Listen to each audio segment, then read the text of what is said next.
विचारधारा घेऊन आम्ही पुढे चाललेलो आहे। मी त्याच्यामध्ये काही निर्णय घेतले। मधल्या काळामध्ये आम्ही सगळ्यांनी पवार साहेबांना विनंती केली की साहेब आता बरेच वर्ष झालेत, आम्हाला तुम्ही परवानगी द्या। तुम्ही आता 80 वर्षाच्या पुढे गेलाय, 84 वर्ष झाले आणि आम्ही चांगलं काम करू। भुजबळ साहेब असतील, प्रफुल्ल पटेल, सुनील तटकरे, अजित पवार, धनंजय मुंडे, त्याच्यामध्ये हसन मुश्रीफ, दिलीप वळसे पाटील, आम्ही सगळेजण अनेक वर्ष राज्य चालवणारी माणसं आहोत।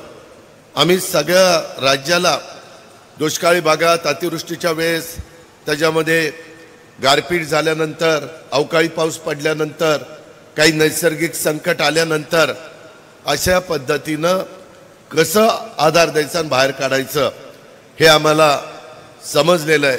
तुम्ही आम्हाला आशीर्वाद द्या। साहेबांनी मला सांगितलं ठीक आहे अजित, आता मी राजीनामा देतो, मलाही आता हे सगळं कुणावर तरी सोपवायचं आहे आणि तुम्ही सगळ्यांनी हे चालवा। मी म्हणलं बघा साहेब, तुमचा निर्णय। मित्रांनो, मला काहींनी सांगितलं तुमचं जरा साहेबांच्यावर प्रेम आहे, तुम्हाला असं वाटतं की दादानी ह्या वयात साहेबाला सोडायला नको होतं। मी सोडतच नव्हतो। मी म्हणत होतो की तुम्ही घरी बसा, तुम्ही तब्येतीला सांभाळा, आम्हाला मार्गदर्शन करा, कुठं चुकलं तर कान धरा, कुठं आणखी काही सुचवायचं असेल तर सुचवा। जसं मी 30-32 वर्ष तुमचं ऐकत आलोय, तुम्ही म्हणाल ते आम्ही करत आलोय। 2004ला मुख्यमंत्री पद आपल्याला मिळत होतं, तरी साहेब म्हणले घ्यायचं नाही, नाही। साहेबांनी सांगितलं आता भाजपवर जायचं, आता शिवसेनेवर जायचं, आता काँग्रेसला सोडायचं। आता काँग्रेसला का सोडायचं तर परकीय मुद्दा, सोनिया गांधी परकीय स्त्री आहे अशा मुद्दा काढला। हे सगळं तुमच्या समोर आहे मित्रांनो, तरी आम्ही हो की चूक केलं नाही। वास्तविक प्रत्येकाला कुणीतरी संधी देतात। काही लोक म्हणतात अजित पवारला साहेबांनी संधी दिली।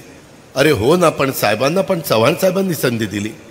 कुणीतरी तुमच्यातल्या बसणाऱ्या किंवा आता इथं वेगवेगळी मेघना बसलेली आहे, बाकीचे सगळे सरपंच आहेत, आमचा मानसिंग आहे, सुरेशराव आहेत, बाकीचे सगळे तिथं बसलेत, प्रदीप आहे, सगळे इथं प्रत्येकाला कुणीतरी संधी दिली। मी माझ्या राजकीय आयुष्यामध्ये अनेकांना पिंपरी चिंचवडमध्ये आमदार केलंय, अनेकांना खासदार केलं। आता डॉक्टर कोल्हे आमच्या विरोधात मतं मागायला येतो, त्यांना पक्षात मी घेतलंय, उमेदवारी मी दिली, त्याच्यामध्ये निवडून आणण्याच्या करता दिवस रात्र एक झालो, परंतु 5 वर्ष त्यांनी लोकांना संपर्कच ठेवला नाही। त्याच्यावर मी येतो। पण मित्रांनो, चव्हाण साहेबांनी संधी देऊन पण 78लाच 11 वर्षातच साहेबांनी चव्हाण साहेबांना सोडलं। काय वाटलं असेल चव्हाण साहेबांना? चव्हाण साहेब नंतर इतके खचले की त्याच्यामध्ये 84ला चव्हाण साहेबांचं दुःखद निधन झालं। कारण एकदम कोरी पाटी होती। आमचं अख्खं घराणं केंदुरकरांनो शेतकरी कामगार पक्षाचं होतं, फक्त काँग्रेसमध्ये पवार साहेब होते, तरी चव्हाण साहेबांनी त्यांना तिकीट दिलं। काँग्रेसवाल्यांनी विरोध केला।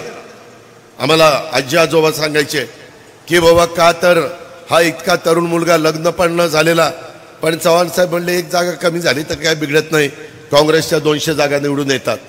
आणि तिथं संधी दिल्यामुळं आज पवार साहेब इथपर्यंत पोहोचलेले आहेत। आम्हाला पण संधी मिळाली, परंतु एकदा संधी मिळत असती, नंतर तुम्हाला तुमचं काम करावं लागतं।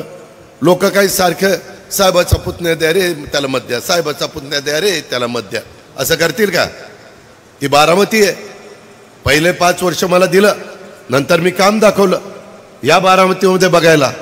आता उद्याचा पण निकाल लागल्यावर तुम्हाला कळेल, माझी बारामतीची जागा तर मी निवडूनच आणणार, निवडूनच येणार, कारण माझं काम बोलतंय, मी शब्दाचा पक्का आहे, एकदा शब्द दिल्यानंतर बदलत नाही।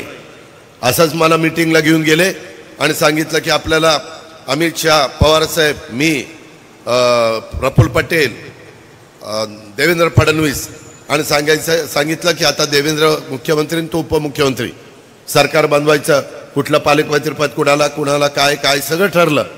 5-6 मीटिंग झाल्या दिल्लीमध्ये एका उद्योगपतीच्या घरी, आणि नंतर मुंबईला आल्यानंतर मला म्हणले की नाही आपल्याला भाजपमधून नको जायला, आपण शिवसेनेबरोबर जाऊ। अहो म्हणलं आपण 6 मीटिंग केले राहू, त्यांना सांगितलंय, नाही म्हणले जाऊ दे इकडेच जाऊ।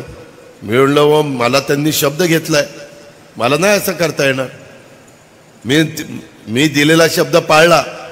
72 तास का होईना, परंतु मी सरकारमध्ये गेलो, ते सरकार नाही चाललं, पण मी शब्द पाळला. मी अमितभाईंना सांगितलं, देवेंद्रजींना सांगितलं, माझ्या देखत हे ठरलेलं होतं, मी त्या पद्धतीनं शब्द पाळलेला आहे. मित्रांनो, आता काल हे सगळं होत असताना मला आठवतंय अनेक निवडणुका मी लढल्यात. त्याच्यामध्ये 91ला तुम्ही मला खासदार केलं. मला PV नरसिंहरावांनी सांगितलं, अजित तुला 3 महिन्यात राजीनामा द्यायचा. माझा विश्वासदर्शक ठराव झाला की तो राजीनामा द्यायचा. आणि म्हणलं मी काय करायचं, तू जायचं तिकडं आमदार व्हायचं. म्हणलं ठीक आहे. पंतप्रधानांनी सांगितलं, काँग्रेसच्या अध्यक्षांनी सांगितलं, जी हुजूर आपका आदेश सिरसावंद्या. आणि आम्ही आपला दिला राजीनामा. पुन्हा आपलं इकडं आलो, आमदार झालो. माझ्या जागी पवारसाहेब उभे राहिले, साहेब संरक्षण मंत्री झाले. त्याच्यानंतर बॉम्बस्फोट झाले, ते झाले 92-93 मध्ये. ते झाल्यावर PV नरसिंहराव म्हणले, आता शरदराव तुम्ही मुंबईला गेल्याशिवाय गत्यंतर नाही, तुम्हाला आता सुधाकर नायका नाही झेपत नाही, तुम्हीच गेलं पाहिजे. साहेब पुन्हा आले. साहेब म्हणले, आता अजित पुन्हा राजीनामा द्यावा लागेल, कारण ती जागा खाली करावी लागते. राजीनामा दिल्यावर मला म्हणले, आता तूच बघ काय करायचं ते. मी म्हणलं मी काय उभा राहणार नाही, लोक जोड्यानेच मारतील. सारखं काय हे खो खो आहे का, ज्यांनी त्याला खो द्यायचा त्यांनी त्याला खो द्यायचा. आपण उभं राहणार नाही. मी आपला आमदार बरा आहे, मला काही खासदार व्हायचं नाही. मग म्हणले तू कुणाचं नाव काढतो. म्हणलं काढतो. मी बापूसाहेब तिटे, मदन बापना, वल्लभशेठ बेनके, दिलीप वळसे पाटील, आम्ही डेक्कननी जायचो. त्यावेळेस पुणे मुंबई रस्ता 8-8 तास लागायचे चोकअप व्हायचा.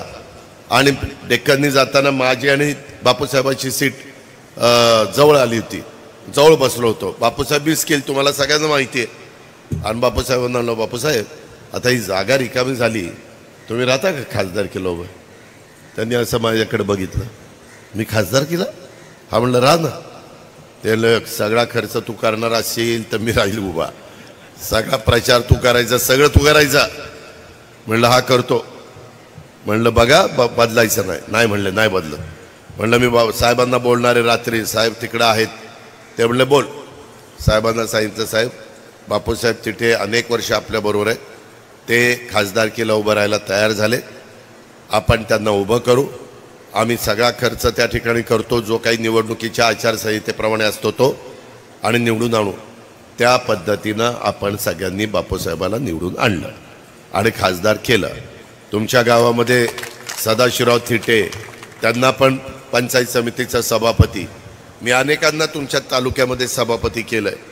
त्याच्यामध्ये त्यांना आपण संधी दिली. मी आत्ता सदाशिवरावला फोन केला, अरे सदाशिवराव मी गावात आलो राव, केंदूरला तुझा पत्ता नाही. दादा मला माहितीच नाही म्हणला सभा आहे. आता काय कपाळाला हाणावं, बाकीच्या एवढ्याला कळलं ना, आमच्या सादाला कळलं नाही.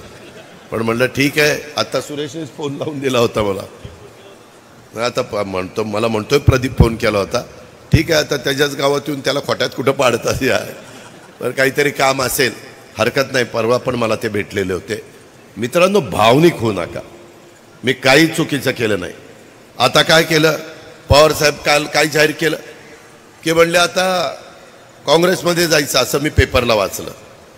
आता म्हणलं जी काँग्रेस सोडली, परदेशी परदेशी परदेशी मुद्दा करून, ते मुद्दा केला 10 जूनला आपण नवीन पक्ष स्थापन केला 99ला, आणि ऑक्टोबरला तर लगेच 4 महिन्यात काँग्रेस बरोबर आम्ही गेलो. साहेबांना म्हणलं, साहेब काय हो, अजित ही आपली स्ट्रॅटेजी आहे, स्ट्रॅटेजी.